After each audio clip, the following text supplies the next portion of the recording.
প্রিয় দর্শক, আপনারা দেখছেন এই মুহূর্তে সিলেট সীমান্ত দিয়ে ভারতের উগ্রবাদী সংগঠন ইসকনের সদস্যরা, ইসকনের সন্ন্যাসীরা বাংলাদেশে ঢোকার চেষ্টা করছেন।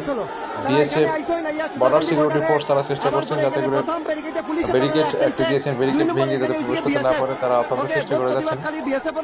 ভারতের উগ্রবাদী সংগঠন ইসকন, যেটি বাংলাদেশে তাদের যে শাখা রয়েছে সেই শাখার একটি নেতাকে গ্রেপ্তার করার প্রতিবাদে তারা আজকে বাংলাদেশে ঢোকার চেষ্টা করছেন। এতে বাংলাদেশের যারা হচ্ছে বাংলাদেশের বিরোধী বা বাংলাদেশকে সবসময় একটি জঙ্গি রাষ্ট্রে পরিণত করতেছে তাদের ইন্ধন রয়েছে। তারই প্রেক্ষিতে ভারতের একটি গোষ্ঠী তারা বাংলাদেশে ঢোকার চেষ্টা করছেন, সিলেটের সীমান্তকে ঢোকার চেষ্টা করছেন। হাজার হাজার লোক এখানে জমায়েত হয়েছে। বুঝতে পারছেন আসলে পরিস্থিতিটা কীরকম হতে পারে। এই পরিস্থিতি যদি তারা বাংলাদেশের ভিতরে ঢুকে পড়ে নিশ্চয়ই এটা অরাজকতা তৈরি হবে।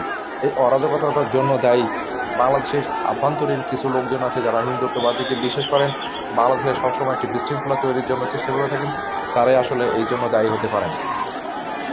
ইসকনের একটি নেতা, বহিষ্কৃত নেতা, তার বিরুদ্ধে রাষ্ট্রদ্রোহী মামলা থাকায় তাকে গ্রেপ্তার করা হয়েছিল। তারই প্রতিবাদে একজন আইনজীবীকেও তারা হত্যা করেছেন। আজকে তারা চেষ্টা করছেন বাংলাদেশের ভিতরে ঢোকানোর জন্য সিলেট সীমান্ত দিয়ে। বিজেপি নেতারা এতে ইন্ধন দিয়েছেন।